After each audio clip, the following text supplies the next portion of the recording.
Juneteenth historian and Galveston native Sam Collins is with us now to walk us through what happened right here in Galveston on June 19th, 1865. Welcome to the set, Houston Life, in this beautiful backdrop. Sam, you know what? If we were standing in this very spot in 1865 on June 19th, would we have known the word was coming? I mean, was it sort of any other day, or were we anticipating something? Well, Galveston had already surrendered earlier in June, but Granger did not get here till the 19th. And when he came off the ships in the bay, came downtown, and set up on this corner where the Osterman building was located.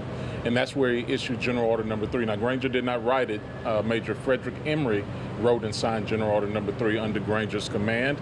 And then they would have sent message out from this corner throughout the town, and the soldiers, many of them United States colored troops, would have took that message throughout the city, past the U.S. Custom House to Reedy Chapel, and spreading the message throughout the city before they went further inland. And Sam, we have a number of firsthand accounts of how this news was received, correct? Yeah, there are oral histories that have been passed down for generations. A friend of my grandmother's childhood friend, she's an attorney, Faye Williams, often says her grandfather told her that it wasn't a piece of paper that freed the enslaved people of Texas, but it was the men with the guns. And that's why in the mural, the men with the guns depicted are the Union soldiers that came here not to inform, but to enforce the Emancipation Proclamation and General Order Number 3. Wow. It's really, I mean, I'm telling you, chills. Right, all day, and even inside the NIA Center, which you and I will be going to here shortly, there are so many chill moments that I think that we're going to experience today. And when the word came and the slaves were freed, I mean, what happened? I mean, they... Of course, there would have been joyous celebration. Yeah. There would have been disbelief. Is this really real? General Order Number 3, while it says all slaves are free, the complicated part it says that the freedmen are advised to remain at their present homes and to work for wages, that they would not be supported in idleness there or elsewhere. So while it says you're free, but don't go anywhere.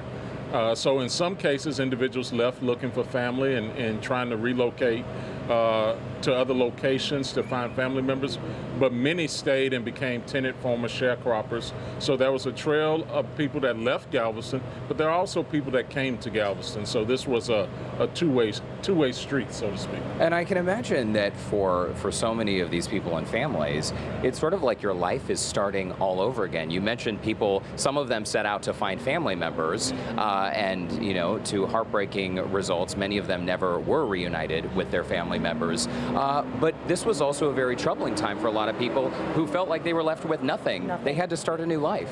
Well, you're free, but you don't own any land. You don't own the wagon. You don't own the horses. So you have to get employment to start earning money.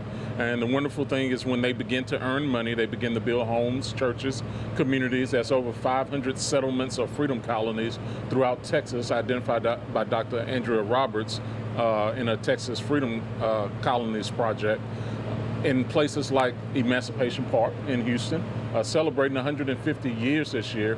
That land was purchased by formerly enslaved people that pooled their resources and made sure they had a place to celebrate long before it was popular in 2020, long before it was on the calendar in 1979.